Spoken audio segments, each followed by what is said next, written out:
दुर्गा सप्तशती का छठा अध्याय। पाठ हिंदी में।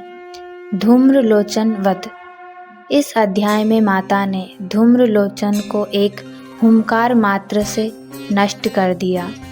ऐसी कल्याणकारिणी माँ भगवती चंडिका के चरणों में नमन करते हुए छठे अध्याय को प्रारंभ करते हैं।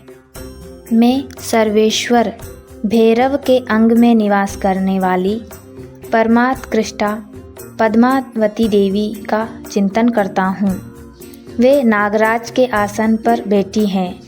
नागों के फणों में सुशोभित होने वाली मणियों की विशाल माला से उनकी देहलता उभत्सित हो रही है। सूर्य के समान उनका तेज है। 3 नेत्र उनकी शोभा बढ़ा रहे हैं। वे हाथों में माला, कुंभ, कपाल और कमल लिए हुए हैं तथा उनके मस्तक में चंद्रमा का मुकुट सुशोभित है। ऋषि कहते हैं, देवी का ये कथन सुनकर दूत को बड़ा अमर्ष हुआ और उसने दैत्यराज के पास जाकर सब समाचार विस्तार पूर्वक कह सुनाया। दूत के इस वचन को सुनकर दैत्यराज कुपित हो उठा और दैत्य सेनापति धूम्रलोचन से बोला, धूम्रलोचन, तुम शीघ्र ही अपनी सेना साथ लेकर वहां जाओ और उस दुष्टा के केश पकड़ के घसीटते उसे बलपूर्वक यहाँ ले आओ। उसकी रक्षा करने के लिए यदि कोई दूसरा खड़ा हो तो वह देवता, यक्ष अथवा गंधर्व ही क्यों ना हो, उसे अवश्य मार डालना।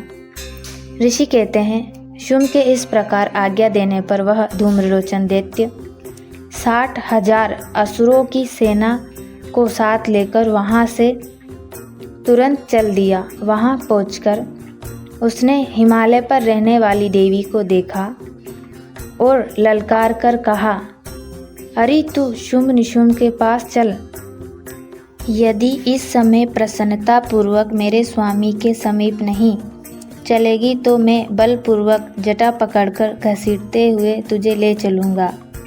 देवी बोली, तुम्हें दैत्यों के राजा ने भेजा है। तुम स्वयं भी बलवान हो और तुम्हारे साथ विशाल सेना भी है। ऐसी दशा में यदि मुझे बलपूर्वक ले चलोगे तो मैं तुम्हारा क्या कर सकती हूँ। ऋषि कहते हैं, देवी के ये कहने पर असुर धूम्रलोचन उनकी ओर दौड़ा। तब अंबिका ने हुम शब्द के उच्चारण मात्र से उसे भस्म कर दिया। फिर तो क्रोध में भरी हुई दैत्यों की विशाल सेना और अंबिका ने एक दूसरे पर तीखे संयोग, शक्तियों तथा फरसों की वर्षा आरंभ की।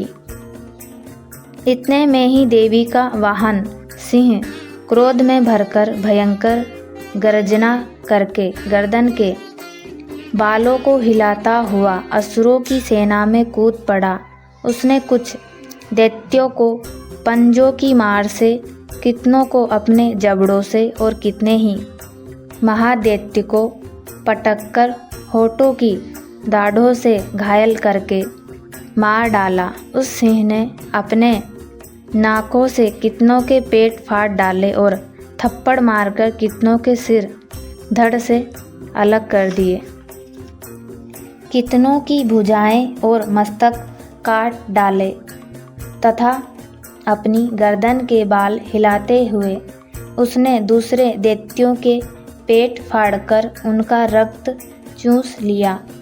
अत्यंत क्रोध में भरे हुए देवी के वाहन उस महाबली सिंह ने क्षण भर में ही असुरों की सारी सेना का संहार कर डाला।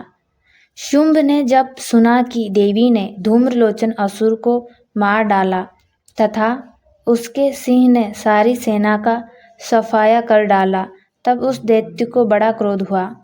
उसका होठ कांपने लगा।